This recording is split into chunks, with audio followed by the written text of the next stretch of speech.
Welcome, everybody, to 9/11 Truth. Today is April 3rd, 2020. And today we have a special guest over the pond in Scotland, Gerry. Gerry has done enormous research on 9/11, has accumulated an amazing amount of files, including files from NIST. And it's incredible the work he's done. So, Gerry, tell us a little bit about yourself. Well, as you can hear, as you know, I'm from Scotland, and at the time of 9/11, I was qualified initially as a technician. When I left high school, I qualified as a technician, and then I studied electronic engineering, and that gave me an interest in engineering. When 9/11 happened, I was moving over toward a bit more mechatronics and mechanical engineering, but 9/11 happened, and you look at it, and you look at the explanation, and it was a global event, and began to look into that and to use. I've probably used my qualifications more in 9/11 research than I ever did in my career, to be honest. And I began to look into 9/11 and to seek other people who did. And one of the things I ended up doing was looking at Building 7 quite some years later. So you look at the Building 7 explanation, for example, from NIST. It's very explicit. They tell you this 53-foot 8-inch beam expands this much, does this, fails this connection. You can go and you can check it. The Twin Towers isn't quite the same when it comes to their explanation. They're a bit less explicit. They're a bit less. So I began to look at that. And around about 2010, 2011, we were putting out videos about Building 7, which is about the errors and emissions around the stiffener plates, and shear studs and different errors that NIST had made in their analysis. And I realized then that when the Alaska study eventually took a hold, that this was the appropriate level, that this research really could eventually get to somebody at that level, which is the level that somebody like Professor Halsey is at. That is the appropriate level for these buildings to be looked at and certainly revisited. And all power to him. I think he's a lot better than anybody we could reasonably have expected to look into these buildings. But I began to look into the Twin Towers a bit more closely because, well, when somebody like Professor Halsey is looking at Building 7, you can kind of leave that to him and hopefully do a bit of the groundwork toward looking into the towers and gathering some data. And I realized that data was all important for Building 7, so why not the same for the towers? And you look at the tower coming down, it doesn't make sense. It just doesn't. And I don't, the closer you look at it, the less sense it makes. This building is not behaving as we're told it is behaving, but we need data to know that. So I began to get in touch with this, and you could see here some of the books here. This book one, two, four, five, the various bits of the building that we're looking at. NIST had already released three books, which were book 3, 6, and 9. And that's the core columns, the bracing, and a hat truss. So I looked at the reports, and then these wording and these requests here that I've used that you can see on the screen, they're exactly verbatim as is in the report. So when I began to ask for them, and I was expecting the stock answer from this, that you know you're not getting them, began getting them back. And you can see here, there's a request for these books here, and then there's this request. And these started, as you can see the date there, early 2018, and began to get these back. And this is quite an important one, this here. Um, on building seven, because the kind of data that on sorry on book seven, book seven, structural book seven is all about the floor system in the tower. So very important to get a thing. It was a company called Lacklead Steel that put the floor system together. So it's very important to get the shop drawings. They're crucial. You need to know what they've done in the shop, and preferably you need to know what calculations they made. So that was the only sticking point between myself and Nest, was that I really dug my heels in and said, no, I want this information here from Lacklead, as well as the drawings. I want these shop drawings because I knew that they would be important, if not to me, to somebody else who might look at them. So they, I'll give them their credit. I got them all. They went and they got them and they cleared them for release, and they went and they got me those. So we have those all of these drawings that I got. You can see some more of them coming in there. I released them out into the public domain as I got them, and put them straight out there. The the the floor system alone has 2.5 gigabytes of PDF files attached to it, and pictures. So you're talking in total between 10 and 15,000 structural drawings for both of the towers, which puts you in a great position because we also managed to ascertain that there were a couple of finite element models out there in the public domain, one of which you can see here. You see that you can Hmm. see that running there. Can you explain to the layman what's going on there in that picture? Yeah, what this is a floor model from from the towers, and all I'm doing is what it is we got the standard tests done in it. The bits that where you see a green bit in the corner in the middle here, this is the core column structure, and I'll go into that. I'll deal with what that is. Where you see a green bit, that means that it's fixed. Now there's a constant pressure going up and down on all the bits of this building that aren't fixed here. So what this can tell us is if you see there, when the deflection in these long spans here is much greater than the deflection in the short spans, for example. Hmm. So that tells us that the short span floor systems here are much stiffer than the long spans. And that makes total sense. You can also see, if you're looking in toward the core there, that the core's moving. The bracing between the cores is also moving up and down. So this is showing us which bits of the building is most stiff relative to each other. And Hmm. very, very important thing because the way that these structures work, as it turns out, and I'll get into that a bit more, is because you've got long and short span, the building will want to sway this way. I hope you can see my cursor Hmm. moving there. Hmm. The building wants to sway this way. You would call that its weak axis. In other words, the south tower, for example, was hit on a short span face here. So it gets hit here, but when you look at the building reacting, it doesn't sway much in the east-west direction. Sorry, in the north-south direction. It begins to redistribute along the other direction because that's the way that it wants to uh, to go. So the buildings were. I mean, I could talk about just that for probably an hour. So That we're going to have to that was we're beautiful. Thank you. going to have to just really be concise. This is the other model here. It's a full height model of the towers, and it has is it has beamed floors in it, so it doesn't have every floor system in it, which is probably why it's moving so much. Doesn't tell us too much, but if you look at just to look at it, when you see it there, there's an outer range element here.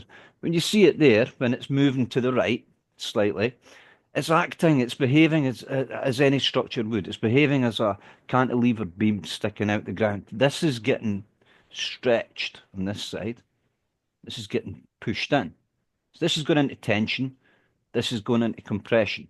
And somewhere in the middle, at some height, there's an equalization there. So this structure is in balance, and it keeps itself in balance that way.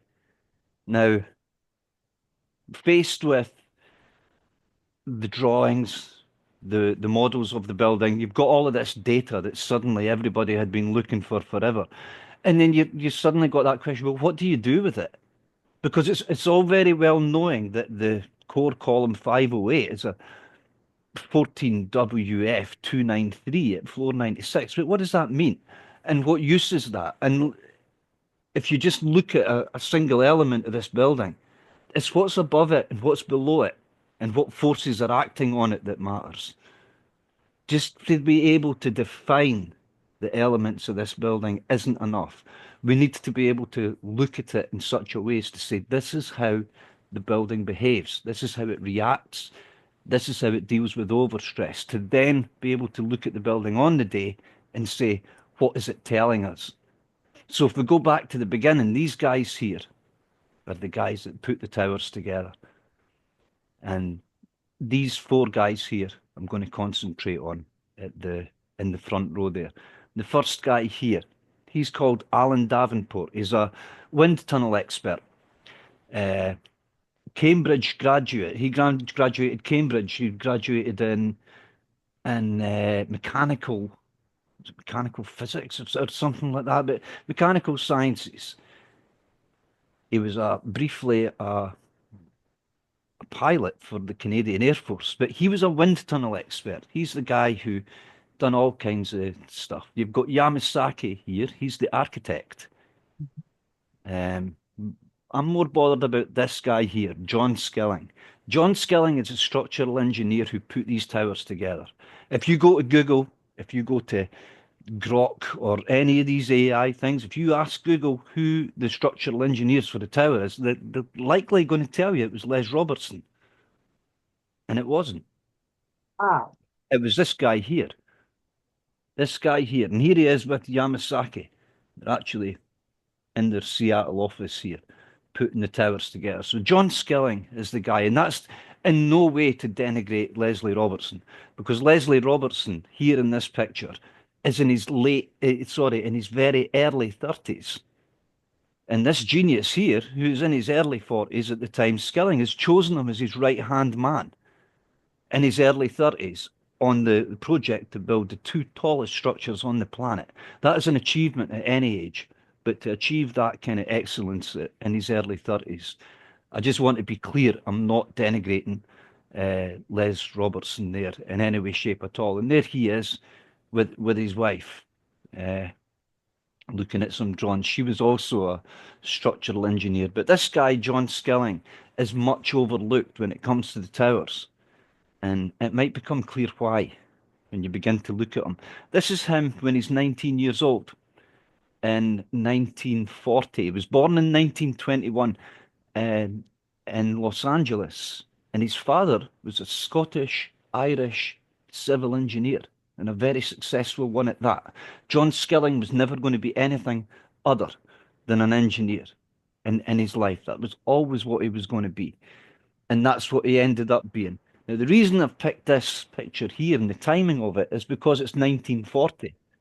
There is, of course, a war going on at the time. The Second World War's raging. So Skilling has grown up around his father's profession of engineering.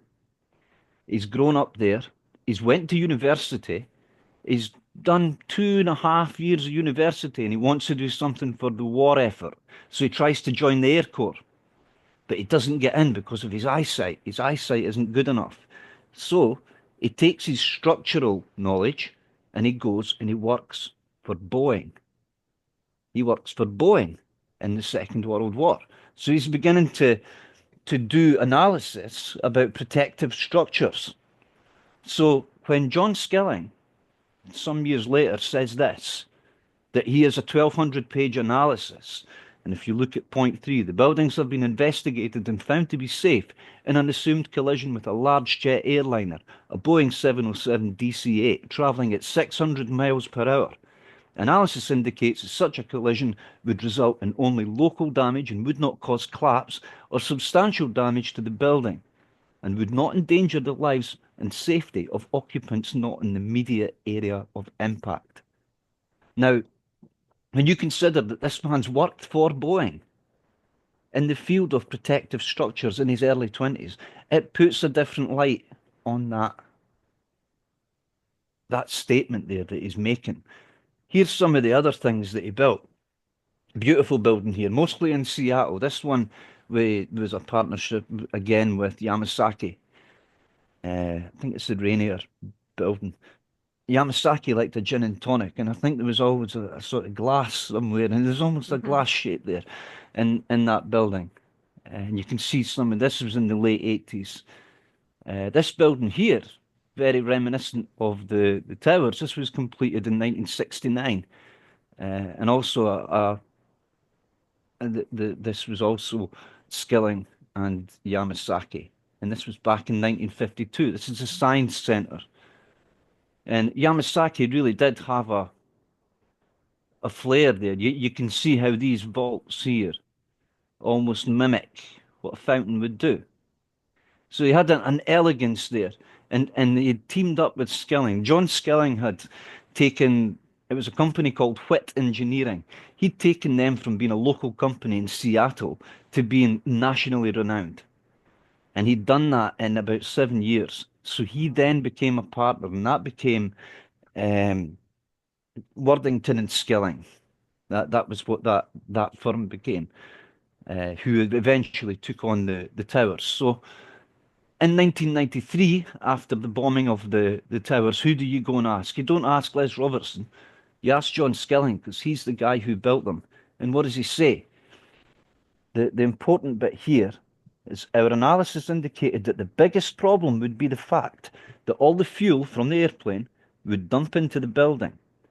There would be a horrendous fire and a lot of people would be killed, he said. The building structure would still be there. Now, he's the guy that they're saying in 1993, he's the guy that's responsible for the towers. Now, fast forward, Skilling died in 1998. Suddenly we're told that Les Robertson is the guy who put these towers together. He wasn't. John Skilling was. Wow. This guy here, the Alan Davenport, uh, I've singled him out because he's responsible for so many firsts. The wind tunnel tests, they gave people free, they advertised free eye tests, and they put the room on wheels. And when they were giving people the eye test, they moved the room just a little bit to see how much people would put up with sway, how much they would put up with. I don't think you'd get away with probably doing that nowadays, but that's what they did. The real world tests, how much they were building this thing. They were building these towers not to stand up. They were building them to be functional. And you have to control the sway in order to do that. And Alan Davenport was much responsible for that. There's one of his models there. You can see the transducers there, coming out through the model, Oh, and wow. that would take air pressure. So this was one of his models. You could see it's on a turntable there, and they would set that in a big propeller going basically, and see how Measure the the buildings pressure. would react to each other. So Yamasaki, as I say, loved a gin and tonic. This is him in his office working away. You can see that you're talking about a team of dozens of guys putting these together and bringing Yamasaki's concept and his whole vision for this into being. I won't keep going with that. Here he is having a look at one of the models there, looking very dapper with his hat on. There he is looking at the two. These guys were the very cream of their profession at the time. And then there's Leslie Robertson, a young guy here in his early 30s, hasn't built a high rise before. Uh, so he's not the lead chief structural engineer or whatever, but he's certainly put out there to be that for a reason. And I feel that is there. But nevertheless, he is the guy who was left to talk. So what did I have to Look say? at oh, Oh, there's Les Robertson there. He's recalling an analysis, well, a slow flying plane. And he's saying that they never took in any account for the fuel. Yet, just after that, Skilling's published 1,200-page analysis comes to light. We haven't seen all of this analysis, but you look at it, and he's saying the biggest problem is going to be the fire. So how did they not account for the fuel if he's saying that that's the biggest problem all these years ago? If it's slow flying, why is he saying it's 600 miles per hour? Why is he saying that? Well, one of them's not right. That's the one thing that we know there is that they can't both be right. And he's saying, well, he also says interestingly there that he's saying applied explosives, shape explosives of that magnitude could do a tremendous amount of damage to the towers. And they were built on computer. This is the next thing that a lot of people Nice. don't realize. Here's a frame input here for an IBM program running on Fortran. So they would call this shape, this program. They built this routine, and there's an input for that. You can see some of the. This is way back in the 60s. There's an explanation in this PDF here. I'm not going to run through it all as to what they did. Here's the important bits here. Look at this bit at the top here. Look at what it's saying. And keep in mind, this is the early 60s that we're talking about. So on computer are all the shapes, all the wide flanges, I-beams, channels, angles, and everything. The section properties of the core columns, the perimeter columns, the spandrels. All of this is on computer in the 1960s. This thing is built on computer in the 1960s. And if you see there, they're lauding the fact that they're bringing this computer into being. It had 60K of memory at the time. And it cost them $6,600 a month to rent it. That's to rent it. It Can would you have get cost. those files, Gerry? I've got them. I've got the punch cards. I asked for them too. They've got them. The IBM punch cards that were there. At one point, when we didn't have the drawings, we were going to try and reverse engineer the Fortran program that they used Yeah. and then put the punch cards back through them. But certainly they do still exist. So it would have cost them $350,000 to buy that computer from IBM at the time. And that's why they did it. This guy here, nothing to do with the towers as such, is a guy called Fazler Khan. If you want to know about frame type construction, this is the guy to go and look at. Go and look at his work. The godfather of structural engineering of the 20th century, Fazler Khan, that guy. So they dig a hole basically in the ground and they put this wall around it. You can see the what they called the bathtub wall there going around the site. They constructed that in order to keep the Hudson out and to stop water from the rest of the land running in. We would have had a load of problems with sinkholes and all kinds of things with the existing buildings there. You can see some of the footings here for the very base of the towers. I think I've got a better thing there. You can see here, this picture here at the bottom. I don't know how clearly you can see that, but what you're seeing there is that's the water level in the Hudson there. And look at the level Hmm. down here. So you can see how crucial the bathtub wall was to keeping this whole site. If that wall breaches, you've got the biggest garden pond ever, haven't you? So the bathtub wall was very, very important, and that's a project in and of itself, and that held up after 9/11, kept you safe. There's one of the footings for a corner core column. And you can see that compared to the size of a person there. Wow. So the corner core column engages here, and this is sitting on top of a slab that's sitting there. They've done real world tests. They actually put pressure on the bedrock to see how much it was. Some of the information that they put out here, it's saying that the exterior columns will be 39 inches on centre. Well, actually, no, they were 40 inches on centre. They changed that. The columns they were going to have 61 per face at one point. They changed that because they wanted to make the building stiffer. And it sounds a bit counterintuitive that you take steel out of the building and it makes it stiffer, but it's like putting your feet slightly wider apart. It gives you a wider base to sit on. So some information, particularly from the engineering news record of 1964, is not accurate about the towers. It is, however, very informative. I'm going to speed up a bit here. What they're saying here is basically this is the trick about this building. And if you understand nothing else about the Twin Towers, understand this. If you have a 1,365 feet long piece of steel that way, if you then raise that piece of steel vertically, it's going to be slightly shorter. It's going to shrink a bit just under its own weight. Axial stiffness. Now, what they're saying in that page there is if you further stress that, if it's this type of steel, A36, and you stress it at 15K, it's going to shorten by 8 inches. If it's high strength steel and you stress it 3 times more, it's going to shorten 24 inches. It'll never happen in the real world, but it has to be accounted for. In other words, if you're building this tower, what that means is if you've built it up to this point here, that first red bit, and it's all level, then if it's not loaded evenly above, then it's going to be squint by the time you're up here. You have to get it to lower and shorten consistently. So that's quite important, and it depends on the how much steel's there, the weight of it, and the gauge of it, the kind of grade of steel that you're talking about. So when you're at floor 9, you've got to consider what's going to happen when you're at floor 90.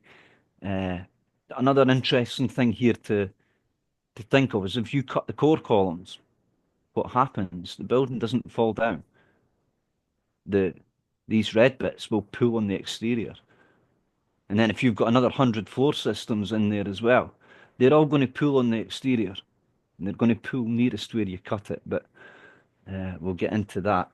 Here's the system here. They're putting some of the edging on. You can see the floor system. We'll get into some of the if they're not consistently loaded, you've got to get these to come down. I think I've made that point that the floor warpage, if you're at floor 9 and then the other 100 floors above it, don't put that load on evenly. You're going to end up with a squint floor that was straight at the time when you were at 9. So what have we actually got in the building? So this is the building from the base. And you've got 19 very large black columns and 2 more slender yellow ones. You've got the tridents there in red and some bracing. So we can get the details of the columns there in book 1. So they're 5-inch and 3-inch thick plates. They're 2'8" by 2'3". Now, how much all of this means, as I say, it depends on what's on top of it. So I don't want to get caught up in a load of numbers. But basically, as you've got the face, this is the west face of the North Tower.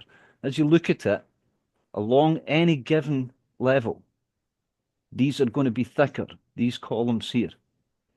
Always thicker in the middle.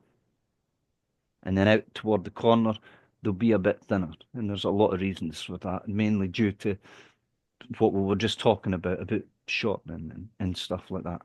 So that's rather badly drawn. It looks like it's been drawn by a drunk child or something. That's these trident elements here. So these 19 large columns above, once you get to between floor 6 and 9, the 19 large columns will each go into 3, making 57, and your 2 slim ones on the outside will make 59 per face. So that's that sort of look, and you can look at the tridents in drawing book 2 Nice, Gerry.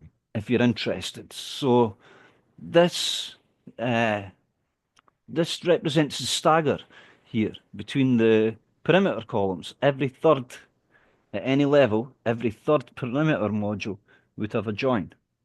So in order to set that stagger up, you need to have 1, 2, and 3-story perimeter modules. And that's quite important because you need to have that staggered there.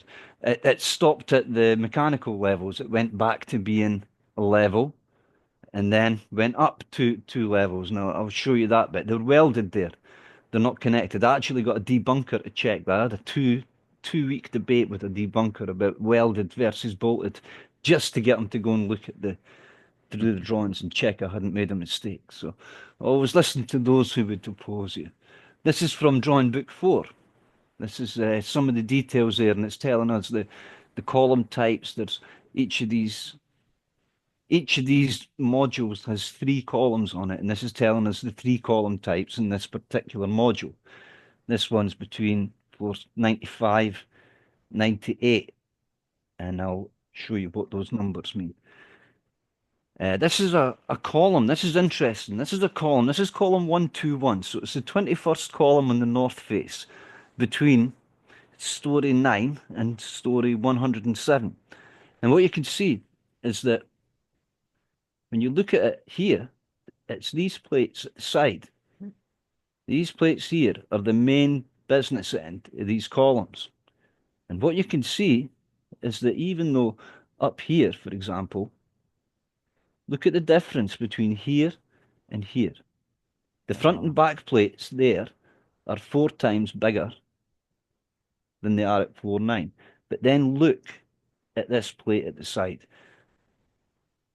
Look at the difference there. That's 11.5 times bigger. And this to have given us the impression that these are consistently all 1/4 of an inch, for example, up here. And I feel sorry for researchers who have fallen prey to that because it's deliberate. NIST have said these are 1/4 of an inch.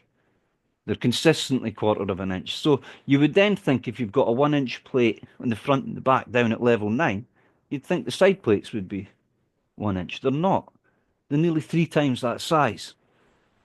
So they've misled us, and they've misled a lot of engineers who would mistakenly believe that this is a consistent wall thickness at any given level. The building would fall down if it was. It's as simple as that. And I'll not go into that, but we've got a 209-foot square perimeter with a 87 by 135-foot core in the center being a rectangle. So a weak axis and a strong axis, basically. This here is shown, in fact, I should have showed you here. If you look at the wall, this is the wall thicknesses for these columns here. If you look at them, they're consistently, they're going up and up and up and down. As you're going up the tower, they're getting thinner and thinner, except when you're at mechanical equipment levels. They get thicker. And you can see that happening twice. And it happens there in the perimeters. These are the dark bands that you would see. It also happens in the core columns there, which you can see at those levels, around about 77 and 43. So you can see those. I don't want to totally get stuck into that. There's some shear studs going into the center. This is the core area of World Trade Center 2. They're putting the floor in. So they're heavily braced core columns. Going on, this is a bit of geography of the building. The north face of the North Tower would be referred to as 100. It's got 59 columns on it, going from 101 to 159. And you could see them there. The east face, 200. The south face, 300. And the west face, 400. And if we then look at these 47 core columns that are in the center, we can see them. They've all got 8 in each row, apart from these that have got 7, which makes it 47. So the result is we've got this rectangular core column structure around this square. And as you can see, that's going to result in long span floors and some short span. Above that, we've got a hat truss. The hat truss is like putting a lid on the box. There's the hat truss there from 107 to the top.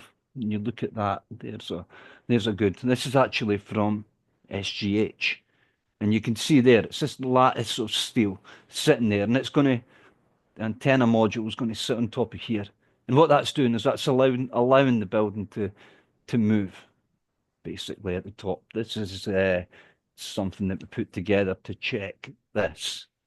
So we managed to get the basic simulations run on SAP 2000 here and check that these elements were accurate, that they were okay with the drawings now that we had them. And we found out that they were. One of the things to look at is the north and south towers. You could see the rectangular core here. It's that way. The rectangular core in the south tower is the other way. And the reason for that is to stop the towers acting in concert with each other. So they're biased to sway at 90 degrees to each other. Because if not, they could act like a huge tuning fork.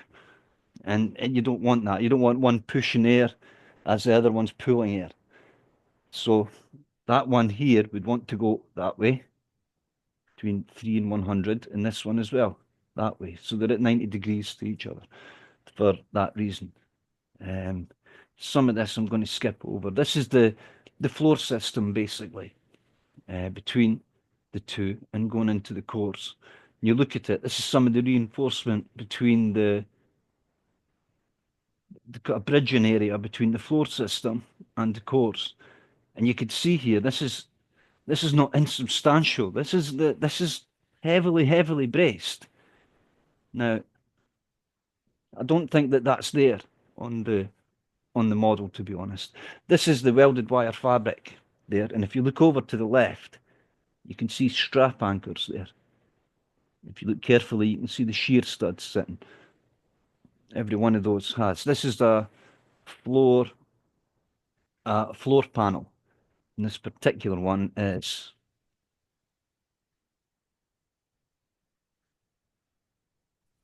what panel is Excuse me, Gerry, can you go back and talk about the core, the connections to the core? I found I didn't realize that there's any bracing there at the core. So I'm confused. That was a really great Yeah. section. Thank you. Yeah, this bit here, this is over here, this is the welded wire fabric that we could see in the roll on the other one. This here is additional, and it's there and it's welded. It's pulled by this machine and then welded onto that. So it's forming, they call this a bridging area between the floor and the core area, and it is heavily reinforced. Can you Obviously, see the core channels there, the connections of the floor trusses to or is that behind us? Is that what you're talking about? that's behind. You're not going to actually see the. You're talking about like the girdle truss that goes round the core and engages with the trusses below, the open web trusses. This is above that. Um, but I think this saves that every time. I mean, these connections and these 5/8 bolts, they're not substantial, but they don't need to be, because they're held in. I've got a bit more about that somewhere. The floor system, if you understand quarter of it, you understand it all, right? Because you've got F1 there and FR1 there, and FR1 is a reversal of F1. So from A, B, you've got that there. That works there. So if you understand quarter of the floor system, you more or less understand it all when you look at it. This is the connection. You might be interested in this, Wayne. This is the connection types for that truss that you were talking about, and the drawings to find those connections on. So these are an expression of the connections between the floor trusses and the core. And again, you could talk about them for an hour, just by themselves. This is showing that north is over there for the south tower and up here for the north tower, and this allowed them to use drawings for both. So side 100's a long span on both buildings. And this is a thing again. I want to get into this. Right, so the damage that we're seeing in the building, the impacted damage, it's impacted, but it's not done anything that the wind isn't going to do anything to. It's not going to, the building doesn't care. If you've hit the building up here, the building down here doesn't care. It's not got any load on it that it hasn't previously had.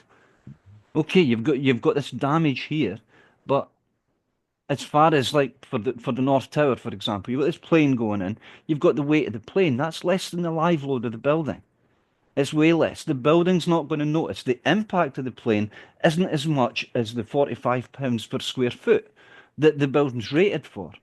So the point that I'm making there is that there's absolutely no reason for the plane damage, impact damage there to be transmitted down lower in the building. And we'll get into why I'm saying that just now. This is the damage to the building here. If we go back to the geography of the building, it's from perimeter column 112 to perimeter column 151. You look very closely. There's actually a little gap there. These two are okay. There's actually a little gap there, column 151. So that's the damage to the building that we can see. And you can see that there. That's column 151. So the impacted damage, which we can see in the Noddy brothers footage, as we're looking at that, we can see that the north face has been impacted. We know how much force that is. We know that it's less than the wind would put on the building.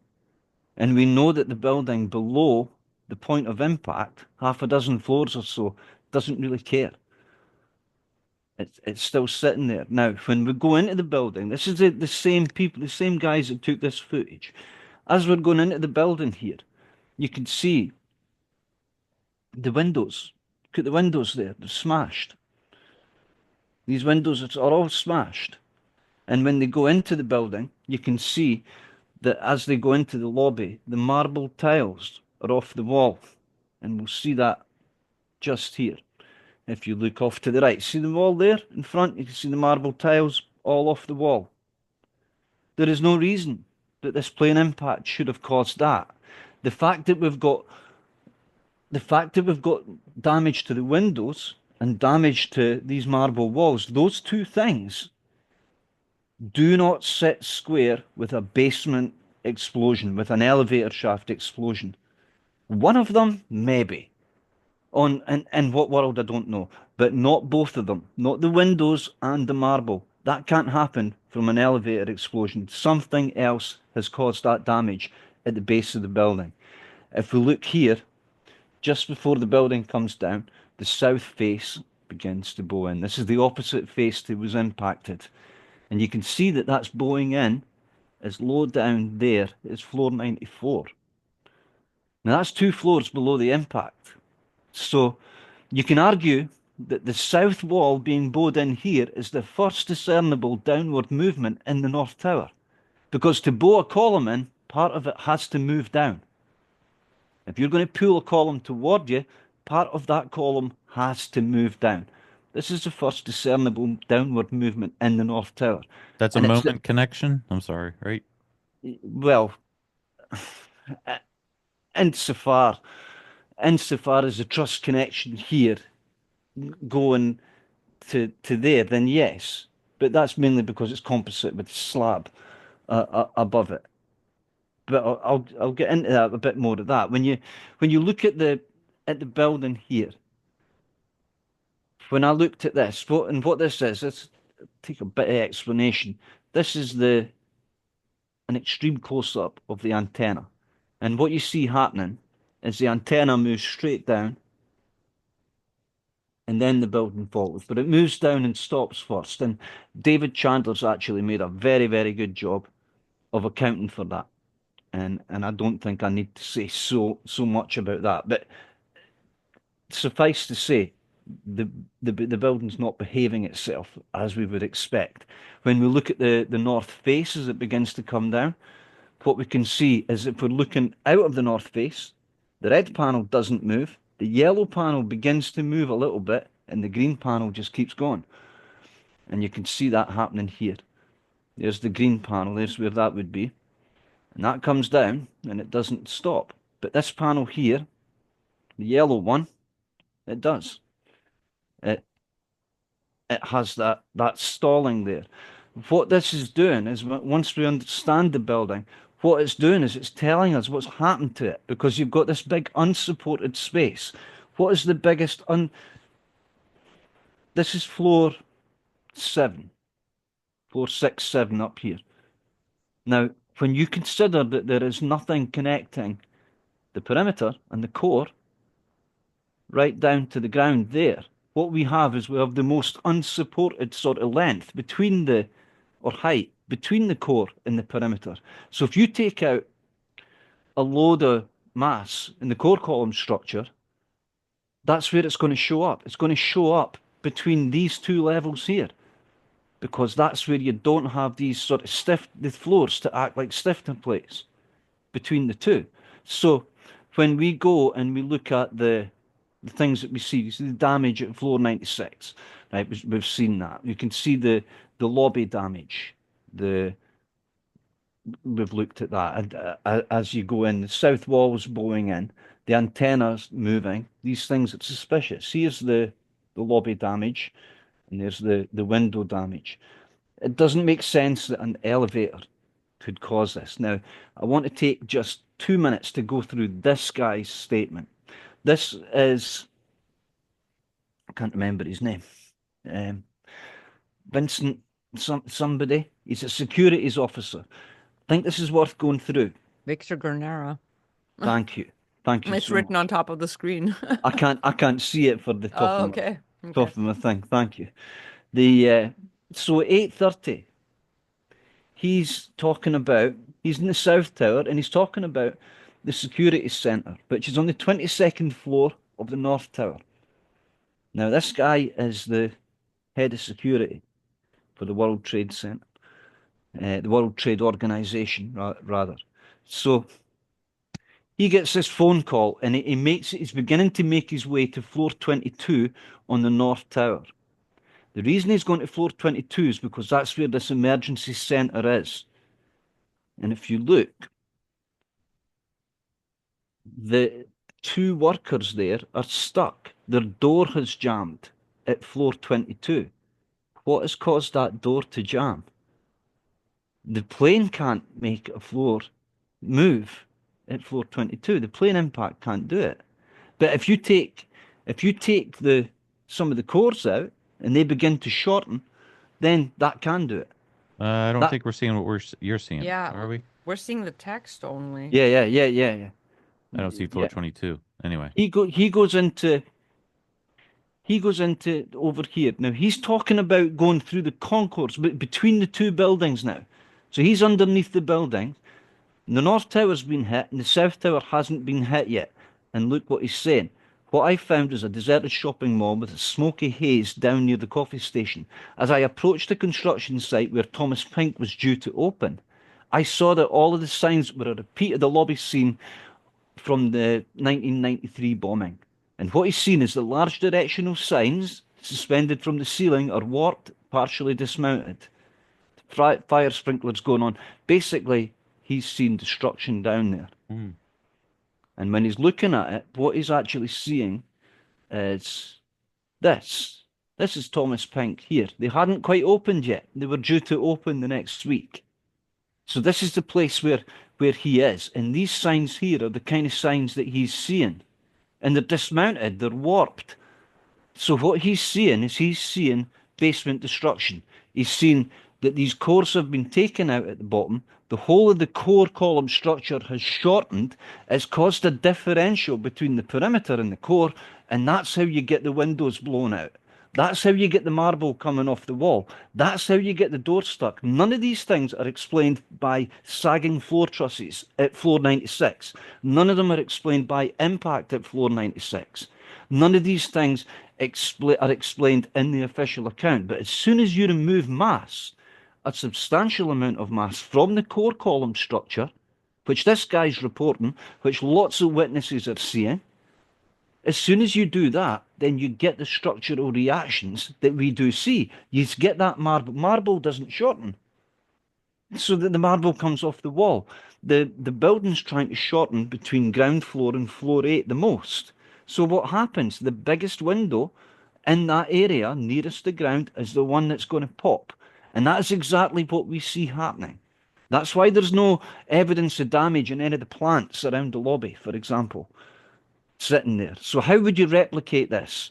Well, if you take these out in the core, in the basement of the building, these cores here, you would have 48 cores. I don't have time to go over them all. If you take these out, then what are you doing to the top of the building? Well, you're leaving these. There's the opposite group. Now, if you take these out at the bottom, what happens if you then were to take out these four groups up here? The whole of the stress of the whole core now can't pass through the heart truss, and it passes directly onto these. And the first thing that happens is the antenna drops. That's what happens when you take these out in the core. You initiate the building in the core. If you want to use less explosives up here, how do you do that? Well, you bias the building toward the center. Where did the question of where did all the energy come from to do this? Well, it came from here. It came from the potential energy in the building. But when you look at it, it didn't come from up here. That doesn't cause a door at floor 22 to jam. That doesn't cause marble to come off the wall at the lobby, and it doesn't break windows at ground level.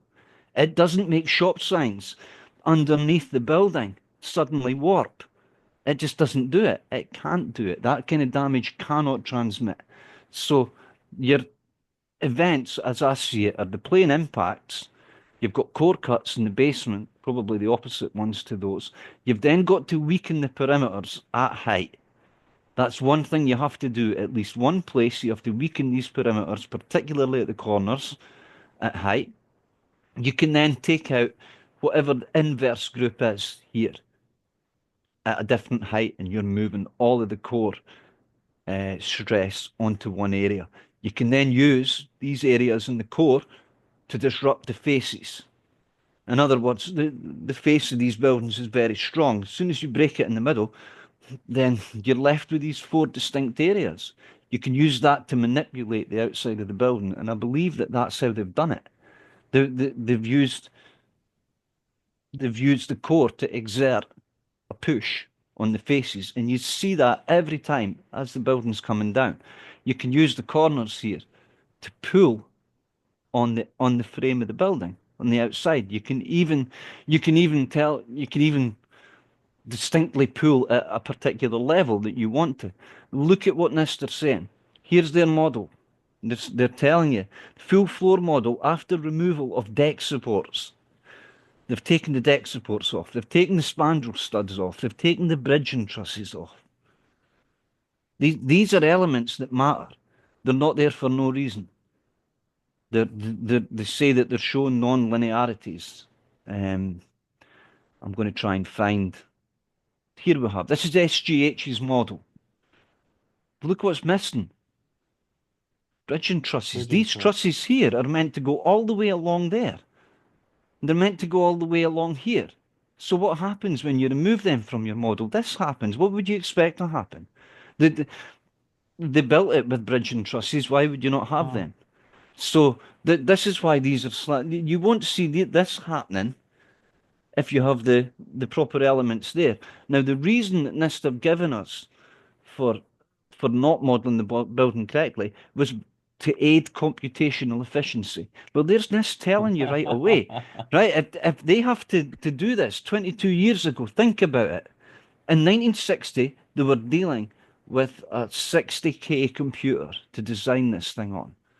NIST are telling you, 40 years later, that they have to remove elements in the building in order to model it properly. So how far has technology moved on in the interim 20 years? NIST are duty bound to go back and check this in light of computational efficiency. Have I done my time now, Susan? That's like a kid saying he can't write his full homework out because he's saving he's graphite for his pencil. Like they just Exactly. left parts out. Computational Exactly. efficiency. That's ridiculous. I've actually got the quote somewhere there. There it is. They were removed. I can't quite make that out. From the model to enhance. Computational efficiency. That's crazy. Right. Now, all of these things, all of these elements that they took out of the floor model there, they all would have prevented the kind of collapse that we saw. So I guess, I'm sorry. No, on you go. So I guess in building 7, the shear studs and the plates.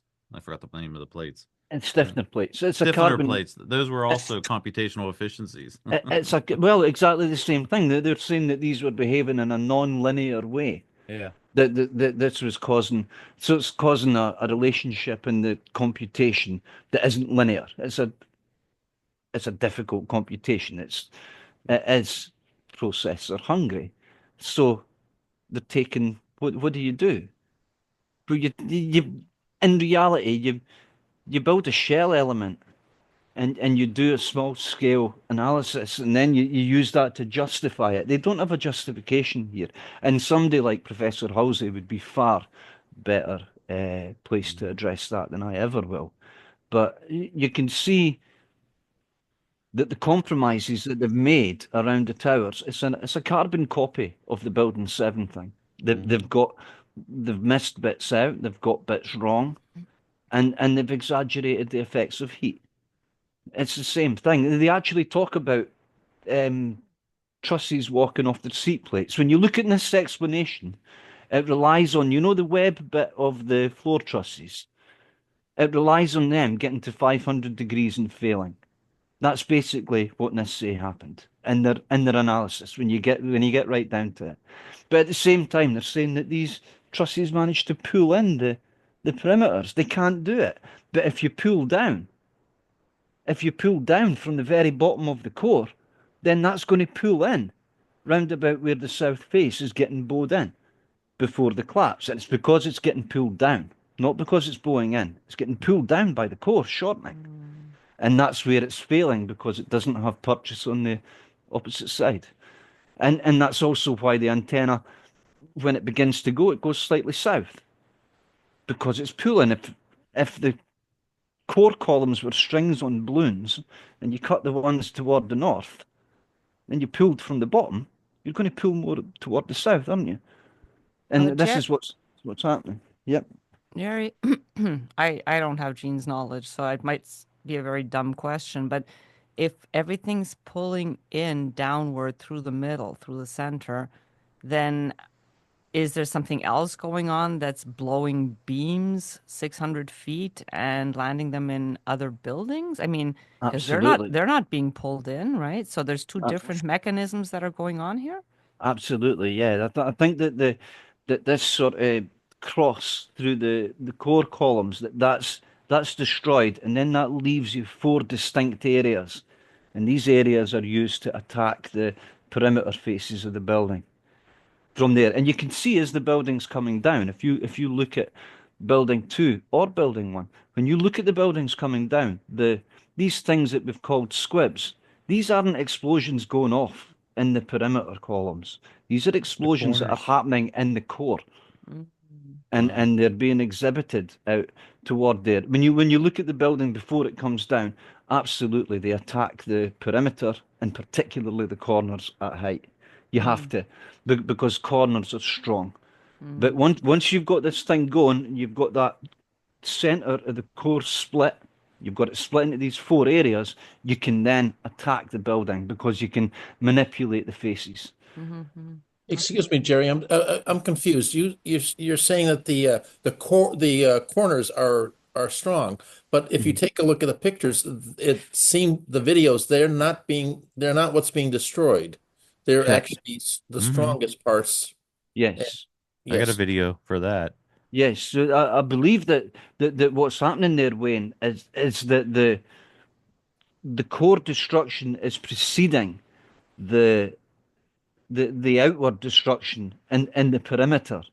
So what the core's doing is it's being used. It's probably using the slab to manipulate the perimeter face, which you can do. But the corners are extremely strong, and if you can't get to the corners of the building, you can't get it to initiate. So you pull it in, and you can see that in particularly the northwest corner of the north tower just before it comes down. You can see it. It's getting hotter and hotter and hotter to the point where it's almost going white. Um, there, if you look at this corner here, just before it gets attacked, there's this distinct line, and then I'll try and move it on a bit. this distinct line. If you look at it just toward that corner there, do you see what's going on there? They're attacking the building at that height. You've got to break it at that height.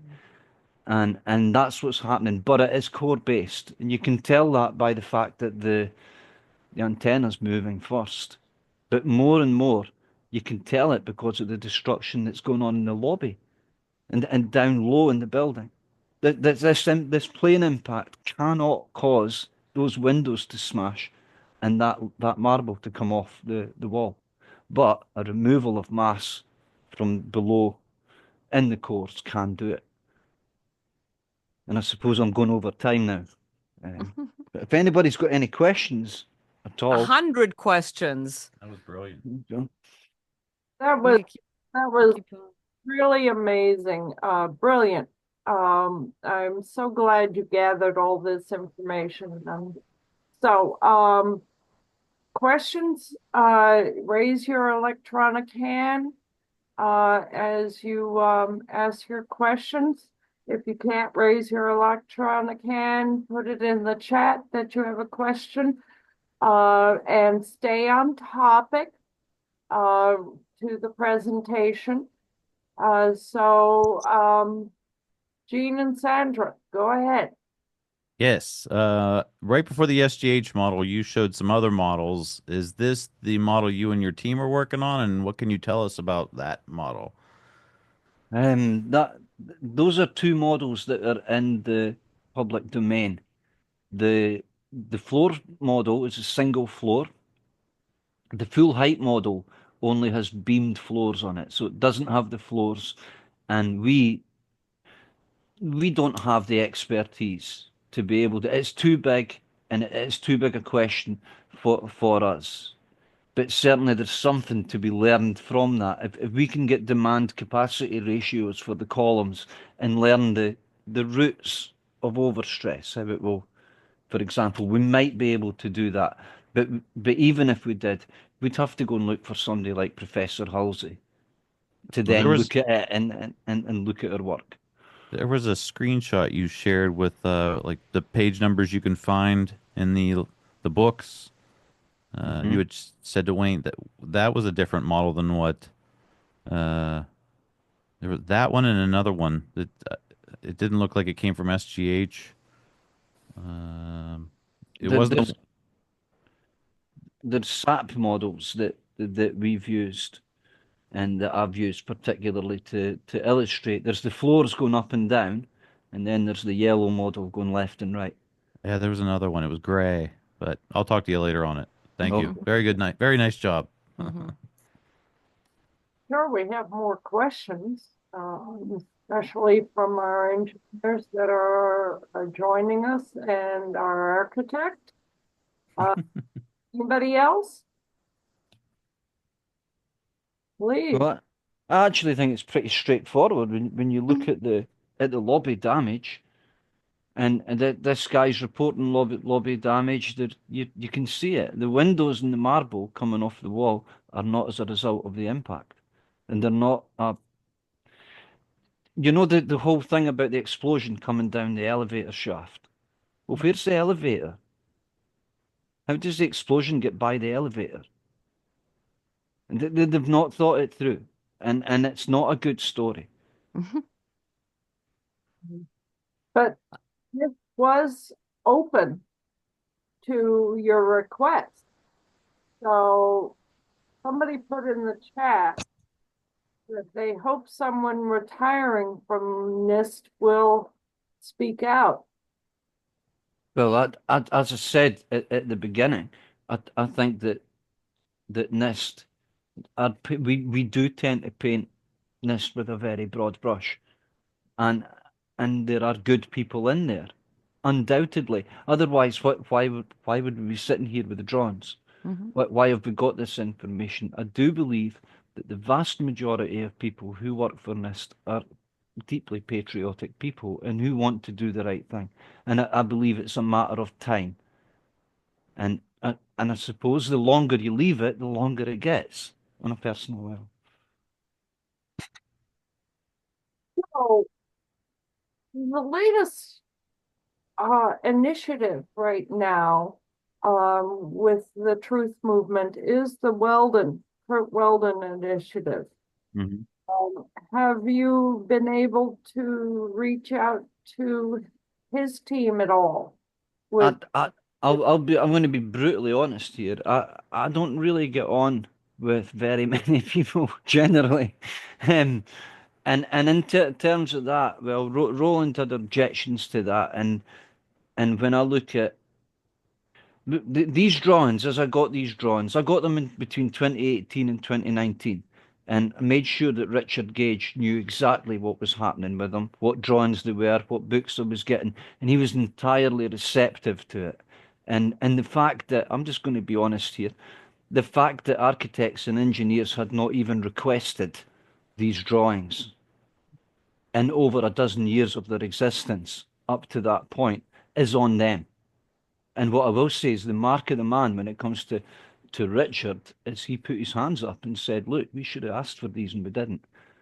Uh, on the other hand, you've got Roland, who's still relying on a 1964 PDF that's got the wrong measurements for the most noticeable bits of the towers, and he's moaning about how he doesn't have structural drawings that he got 5 years ago.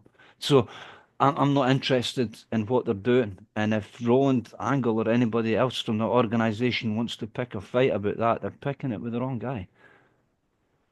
well, we don't want to pick any fights. Sure. Facts. Wayne has his hand up. Go ahead, Wayne. Yeah, I'd like to share share the screen. Is that something I can do? Can I stop sharing mine then? Do I stop? Correct. Right, okay. Okay, so am I allowed to share screens here? Let's see. Sorry. I'm somehow missing the, oh, here it is. I'm sorry. Yeah. So, I loved your work, Wayne, by the way, on I remember your presentation on the trust connections, the floor trust connections. I just wanted to say that. I meant to say it earlier.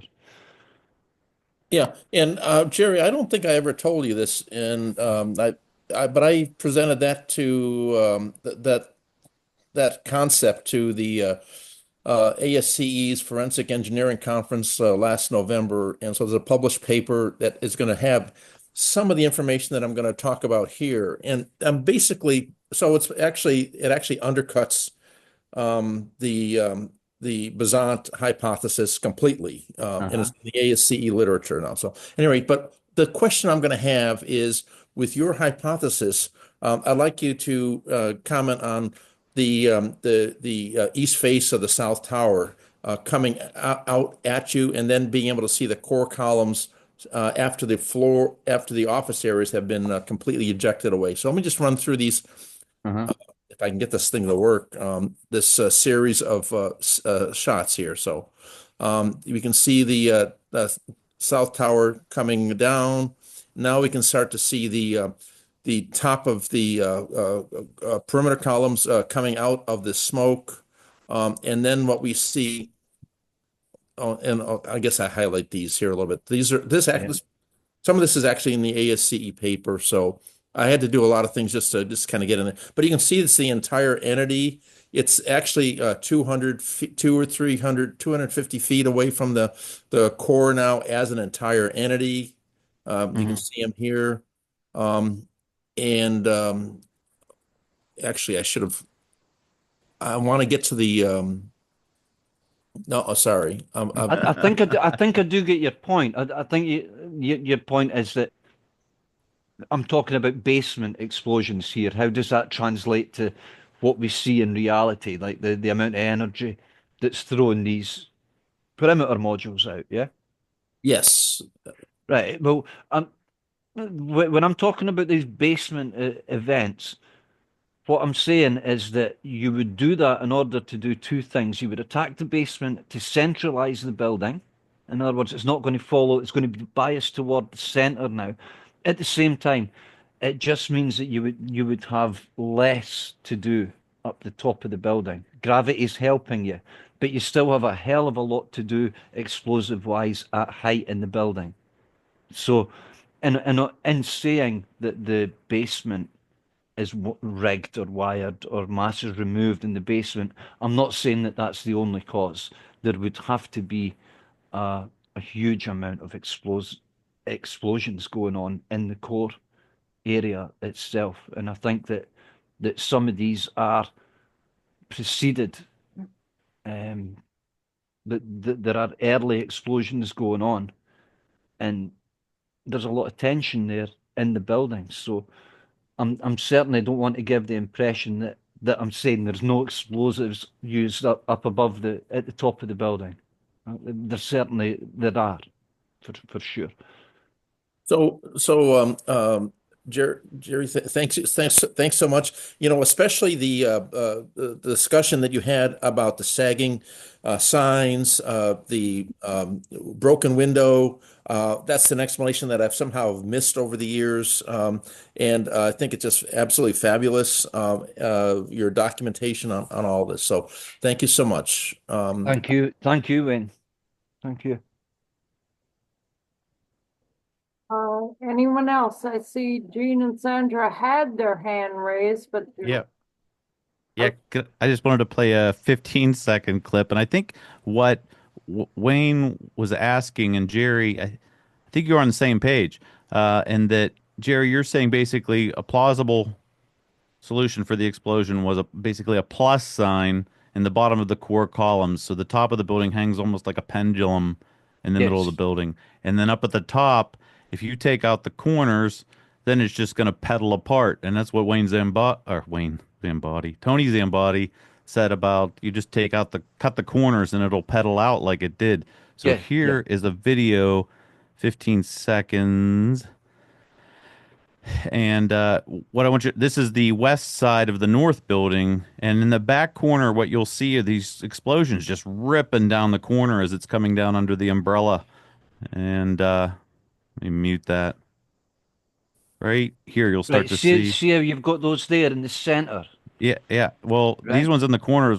Let me You, try this you've again. got you've got two different things going on here. You've got explosions going on in the center of the face there, And over here, this is then, what I was looking but at. also, right, see these ones here, these line up with the core. In other words, that if you Well, I took can't see your this, mouse. Which ones are you well, talking about? On the north face or the west face? both. So I don't, look at the west face here. Do you see the bit coming out just above the that's that like back corner, though. yeah, right there. See, Yes, see there. These line up with where the core would be. I'm seeing the So ones on the corner here and the corner back there. yeah, see those ones there. There's a few places where they line up exactly with where the core would be on the inside. All right, So I've taken my it's the time. corner of the core there.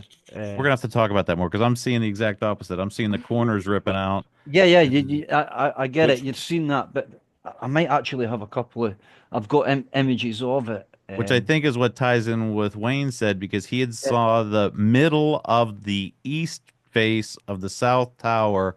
So if the corners are ripped out, that part of the facade would still be more solid than the corners would, if you will. Uh-huh. Anyway, okay. There's a differential being set up, isn't there? Yes. They're not coming. In other words, the destruction isn't right around on a face at a particular level. You're seeing the Yeah. middle bits, the one-way zones, basically. What I would say the building, the bits opposite the core, you're seeing them getting destroyed, and the corners separately, like they're two separate events. And yeah, I get what you're saying because I see the corner things as well, and I've looked at this so many times, and you look at it and you scratch your head and you just think, what the hell is going on here? It's Thank not a you. fire. It's not Sorry a fire. for Al because he's probably like, they're so in the weeds. This is so great, Mhm. though. Anyway, thank you. so I I mean, it's a bit with the whole technical thing. I mean, I could have come out and given a talk here that look, it's a 293, a WF 14293, and it's got two 5.8s, inch bolts and it's connected to this and that doesn't really help anybody. All that tells you is that I've been away to the structural drawings and can come back and regurgitate them. That's all, and nobody learns anything. I think we'll have to at some point further the discussion and make a positive decision about how did they do it, and and the way that I've chosen to answer that question is to say, well, what elements would you remove in this building to replicate the structural reactions that we can observe in the building? I just want to say one last thing. You broke that down from the technical to a layman level so well, and I really appreciate it. And I think everybody else saw that too. Thank you. Thanks. Thank you. I'm glad that worked. John Olson raised his hand in the chat. Did you have a question, John? I mean, Olson. Yeah. So, I was taking structural engineering in the early 70s when we were switching over to computers. And one of the classes I had to take was called Indeterminate Structural Analysis. And the professor said on the first day of class, I know what you're thinking. Why would we have a class in indeterminate structures if engineers are supposed to be able to determine things? And he said, here's the deal. There was no quantifiable method for doing structural analysis in high-rise buildings until the Hardy-Cross method was approved by the ASCE in 1932. That involves simultaneous linear equations at every column on the whole face and interior of the building, which is tedious linear equations that cannot be solved. And so we're designing the World Trade Center. They made the building square so that they would not have to multiply every different floor plan. And then they did it in 10 floor segments, analysis of 10 floors. And then they just kept adding the weight from the floors above as they went down. And that way they had 11 10-story buildings that were designed as 10-story buildings. At each floor, there were shear ties looped between the top of the bar joist cords and welded to the outside spandrel sections. Those all had to be cut. The spandrels had splice points. Those had to be cut in the places where they did the roadrunner openings in the face of the building. If you read my article, Unequivocal 911 Nukes, I explain all this stuff, and I go through the FEMA 403 stuff. And Gerry, if you haven't seen my stuff, you need to read it, and you also need to do the Palmer report. Can I address what you said? Yes. You know, talking about analysis, and really it comes down to Hooke's law. Hooke's law, where you imagine everything as a spring, and it could just be a stiffer or a less stiff spring, and that's really the essence of finite element analysis, isn't it? Hooke's law and how you depend that. The connections between, you were talking about spandrel connections. These connections are very, very strong on one axis. And in other words, the faces are very strong, and they're a very strong connection. You've got this Verendel type truss action. Gerry, this a Vanderreel truss, where the horizontal band is a 52-inch high, 2-inch thick plate steel that has those vertical columns that are welded to those spandrel sections. Yeah, they're in book 4. They were in-bolted, splice-bolted, and then bar joist tied into those. Yeah, well, what you've got is you've got a 3/4 inch by 6-inch shear stud that comes out of the spandrel and comes right into the slab, and these are in between each column. On the perimeter, when the spandrel face is coming out, there's one of these here, but there's also a cover plate that's right along the perimeter of the building, and it's got a huge amount of welding. These anchor straps, the sort of V things that you see, they've got at least three shear studs on each strap, and 6 inches of welding on each side of each strap, minimum. When you think about those are called hairpin shear ties. They're called strap anchors in the books. I don't know what the right name for them is. So you've got me. I'm very familiar with World Trade Center Twin Towers. So what would be really helpful is if we had some way of doing a Zoom call where we could sit around and present this material and discuss it and put all of the elements that are really critical to understanding this. But the bottom line is, if you destroy the whole entire core of the building, then there's nothing holding up the outside walls when the floors start pulling. The floors will cave from the center down, and as they cave, they'll pull and they'll create a triangular air section that'll blow it out we discussed this in my interview with Boston 911 on February 20th. You can go back and Hmm. review the video. And then also, I'll put links when Sue gets this posted on Rumble. I'll Yeah. put there. I doubt that this is going to stay up on YouTube. My interview didn't last on YouTube for more than an hour or two. Well, I mean, I'd love to take the time to sit down and discuss that with you. That Oh, sounds like along those same lines. So if oh we yeah, can, yeah. You filled in a whole lot of stuff that I know, but I didn't articulate to everybody else. But yes, this would be very helpful because there's some stuff that I probably know that you don't. That you know. But bottom line is, yeah. And as far as building 7, when they say you've got a 30-foot beam that jumped had 3 inches of expansion and jumped off of a haunch. That's absolutely ridiculous. When you do the linear coefficient of steel, it would have to be higher than the vaporization of steel to be able to get that amount of linear yeah. expansion. But when you get to 600 degrees, the steel's going to start to bend. It's going to start to sag, and Yeah, it's going to lose the ability to push. Yeah, yeah. yeah. And so the whole thing, and Halsey did a great job on his finite element analysis of proving what didn't happen, but he stopped there. And what NIST did in all of their studies is they said, we're going to study up to the initiation of collapse, and then we're going to ignore everything that happened during the collapse that could have mediated the collapse, which is completely Yeah, ridiculous. we've been sold a pup, haven't we? And I think we've been sold a pup by Bazant as well. Bazant's saying, look, this top block can't crush the building below it.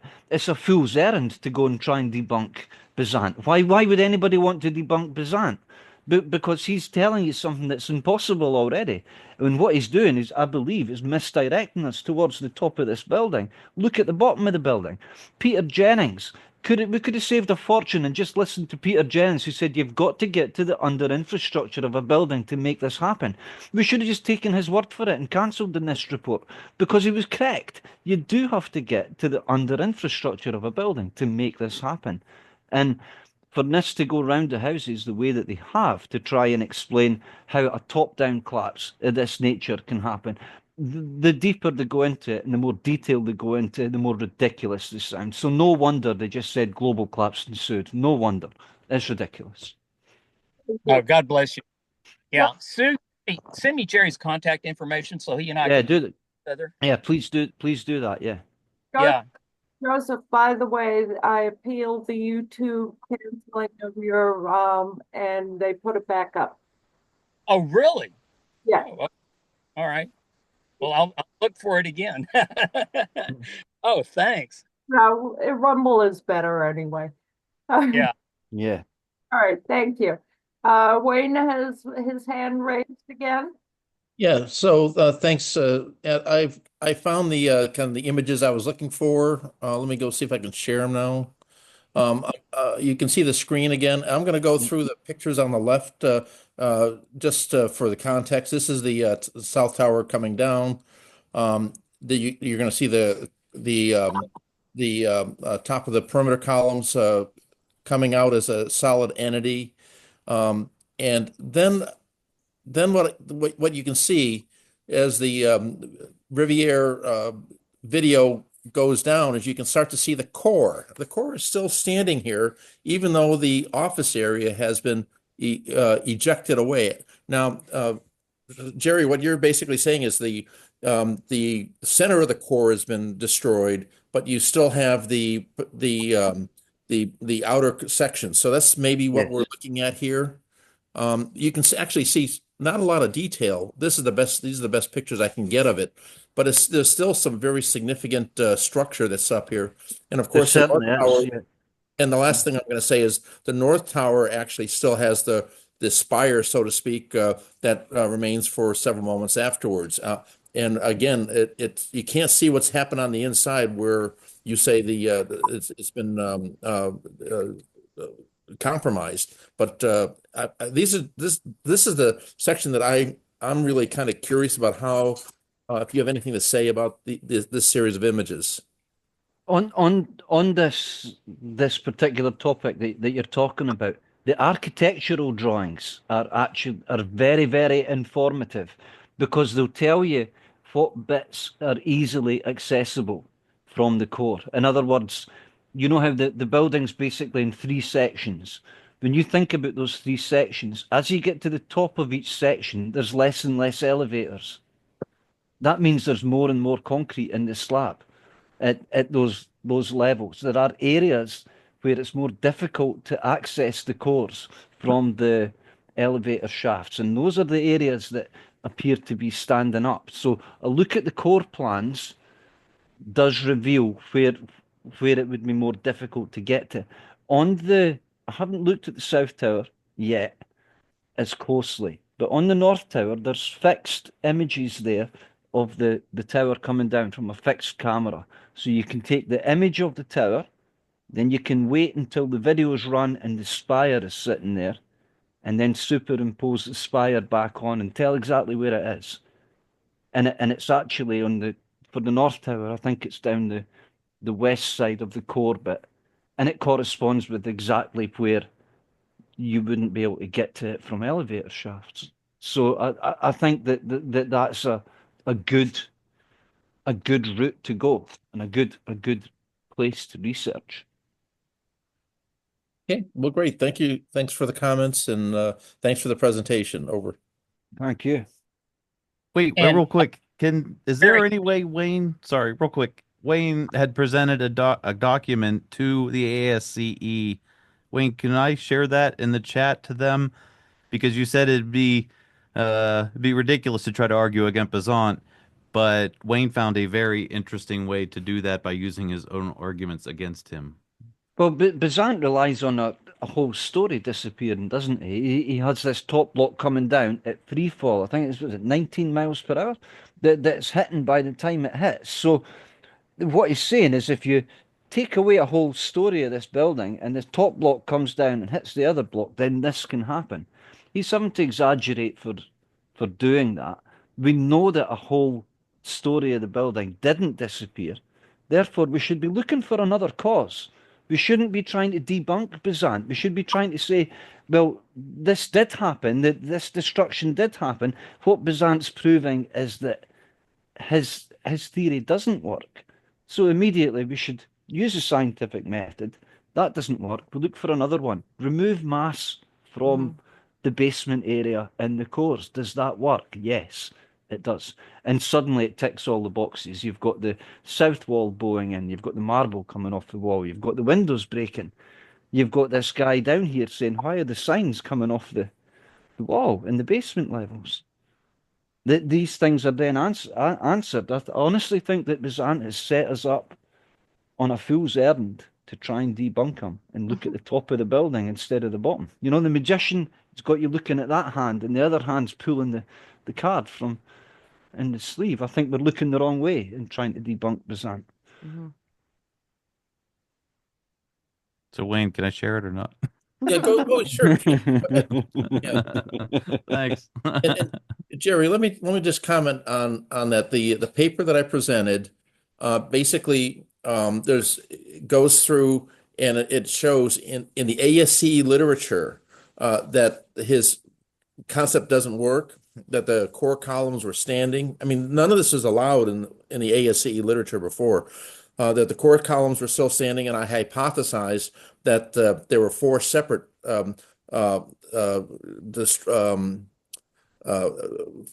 each side of the core. There were four separate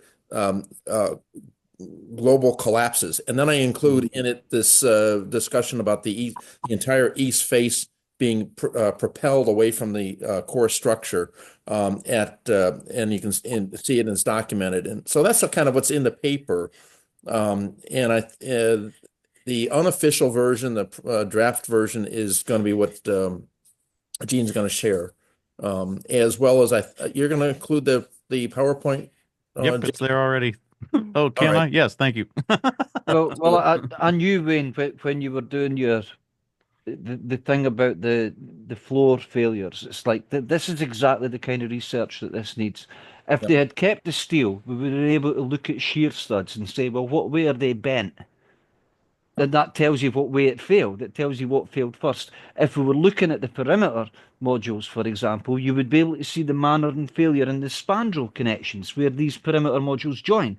You'll be able to see which one went up and which one went down Yep. by that manner of failure. We could have had a few football fields full of perimeter modules. We could have lined them all up and we could have looked and we could have said, where is this slab breaking? And it's actually breaking between columns 149 and 150. That's where it's breaking. And the perimeters moving the way that they did proves that. And I think that that's exactly consistent with what you're talking about there, Wayne. That it falls into line. Yep. Okay. Great. Thanks. Al Magaleta had a question in the chat. He was asking who was it at NIST that spoke out against NIST, and Richard answered. Peter Ketchum. Peter Ketchum, yeah, I remember that guy, yeah. He wasn't involved in the actual reports as such, but he certainly had an inside track there and was a brave, patriotic man for speaking up. Can you fill us all in for a recording of what Peter Ketchum said? I'm not au fait with exactly. Richard would be far better placed to talk to that. But what I can say is that NIST were accommodating to me. They never refused me any drawings that I asked, and that tells me that there are people in NIST that are there who are willing to help us. Does someone want to fill us in on what Peter Ketchum said? He was at Watertown with Richard and on a panel, and I don't remember, and I'm not articulate enough to say but he just had spoken out against this and was really not a truther, but had many questions about their analysis. So I don't know what it was, but he mostly just cited the evidence that the 9/11 truth movement had already come up with. right. Yeah, I think that's right. Is he still around, or does anybody know? Okay. Oh. No. Guess not. Okay. All right. Anybody else? Oh, Mike Figa. Go ahead. Yeah, bringing up the good people who are at NIST, and obviously it might even be a majority. Has anyone thought to maybe use LinkedIn or what names we know, and maybe Richard or Gerry could reach out and just ping them, kind of a cold call, and just ask them man to man I'm on if first they'd name like to come terms. forth. I'm on first name terms with a lot of them. When I used to phone up NIST, it's groundskeeper Willie. It's they're not bad people, and I do think that we need to reach out to them in a different kind of light than we have in the past. I think we have to be a bit more conciliatory and appeal to their better nature. Mm-hmm. Every building has its own harmonic frequency, and if you get the right movement, you can amplify. It'll be self-amplifying. And when the towers were originally built, they had about a 36-inch sway under high winds, and so they went to, I believe it was Goodyear, and they provided elastomeric dampers that they had been experimenting with, and they put them on every other floor, and that reduced it down to about an 18-inch oscillation, but it also kept it from amplifying. If you want to know what that's like, you can look up Tacoma Narrows Bridge, where they had a bridge that ended up having just the right amount of wind coming down through a canyon, and it started an oscillation on the bridge deck, and the thing just self-destructed. It's absolutely incredible.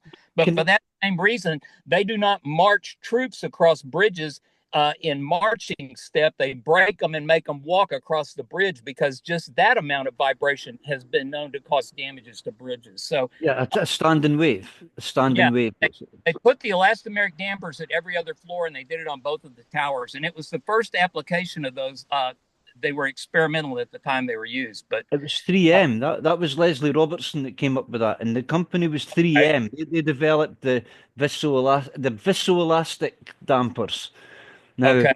but 3M, Glad you corrected. Yeah, 3M developed that thing. They were on every floor truss that connected to the perimeter. But the Right. building, more importantly, Fazler Khan, when he did the Sears Tower, other things, he rejected these dampers and says, no, they've got a lifespan of around 25 years and they're a moving part and I don't want them. Now, when you look at the towers had about an 11-second cycle. So no matter how far off center the tower deviated in its sway, it would always take 11 seconds to cycle, to do a complete cycle. I've actually got the wind tunnel um, reports there from Colorado State University that Alan Davenport did. If you're wanting them, if you reach out to me, I'll get them to you. And if you look at them, it's an 11-second sway that the building has, but the which means it's out of cycle with any kind of earthquake movement or anything like that. But these dampers, and it's interesting that they were rejected by Fazler Khan on the basis that they wore out. They're a moving part, they're going to wear. Huh. So when you say cycle, do you mean correction? And no, as the building's swaying, it's like a pendulum. You know how a pendulum will sway, it'll have a cycle time.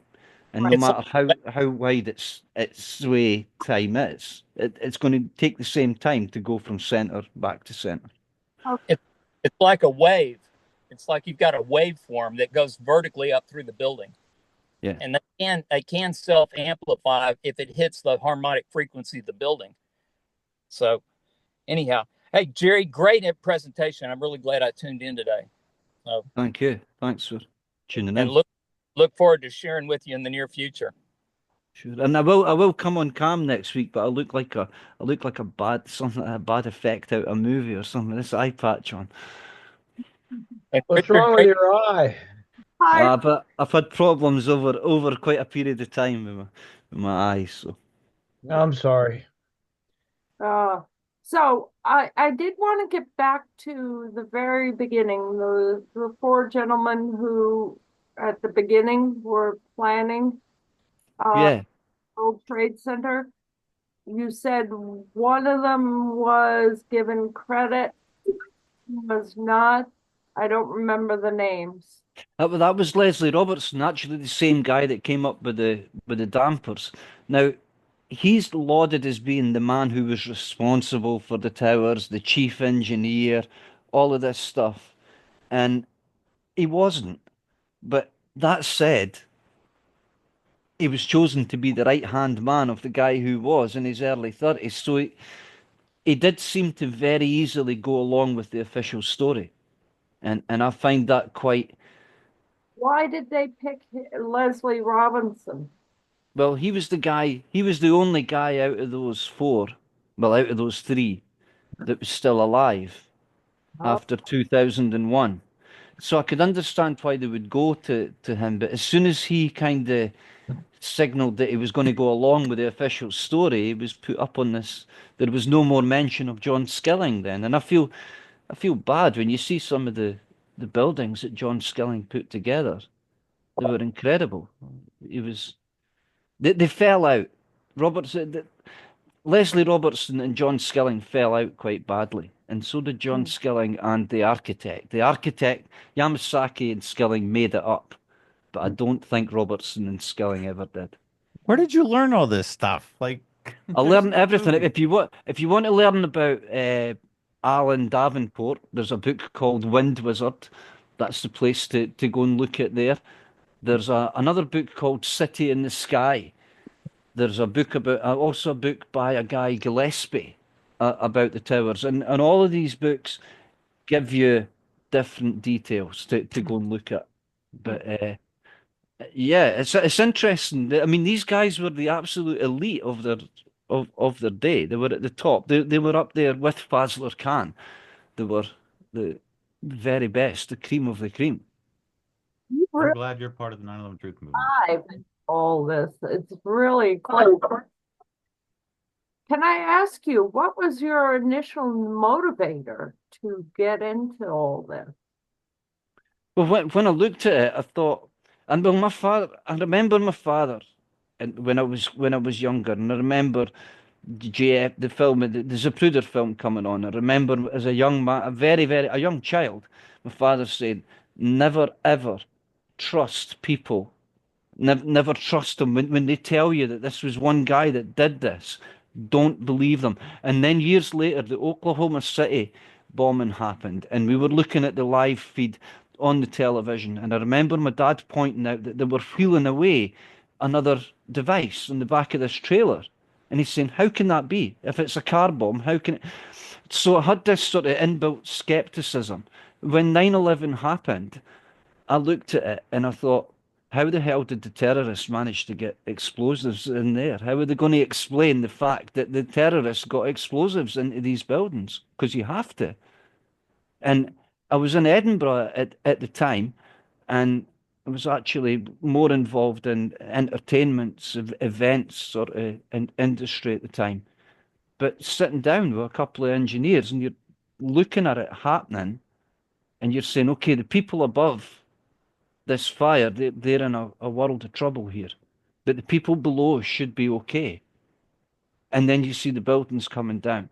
And you hear these bodies hitting in the Nodday footage as they're going into the west side of the North Tower there.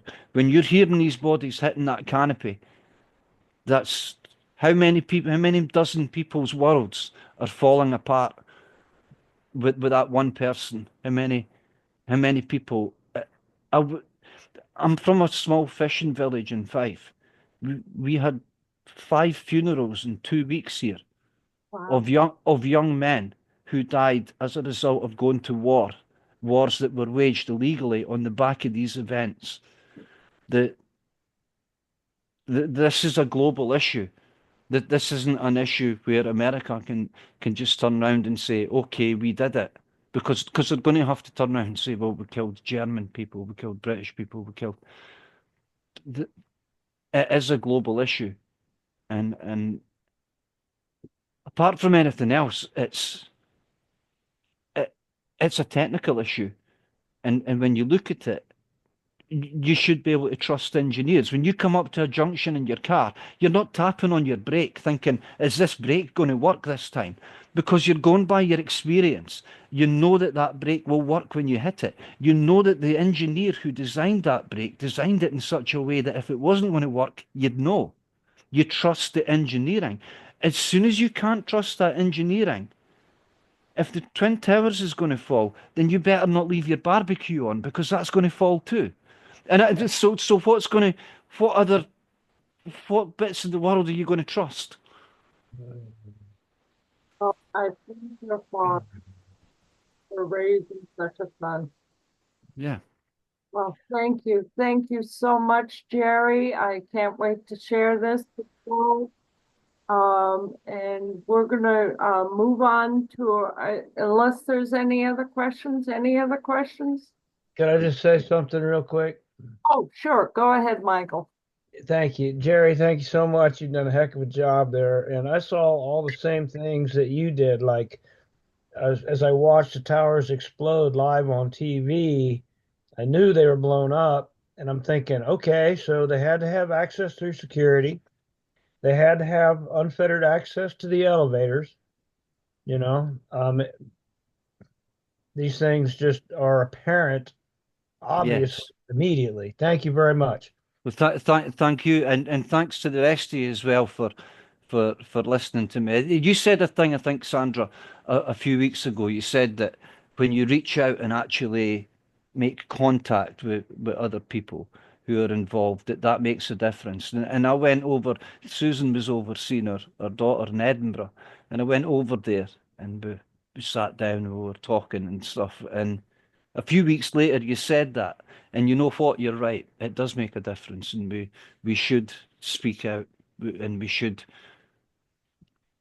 definitely concentrate and focus our resources on the correct places, and that does involve reaching out to people and real people in the real world. And you guys are what's going to make the difference here, not somebody technical, not something else. It's conversations that happen on the bus and around the water cooler.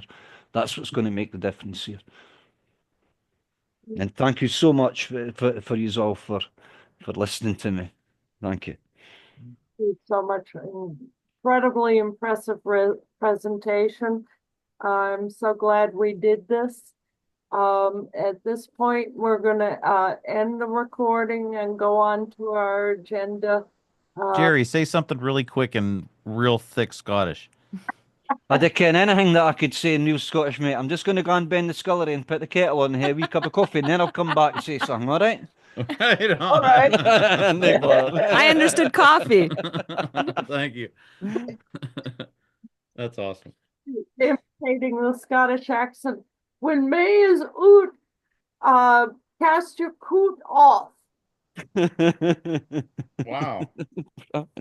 When May is, don't cast your coat off until May is out. I kind of got that. All right. One and April, sure shota, the Rauta Martha has pierced to the pota. Chaucer's tales in Middle English. Dearie me. God bless you Oh guys. boy. Love the Scottish. Absolutely love the Scottish. Everybody. And we're going to end the recording and go on to our agenda.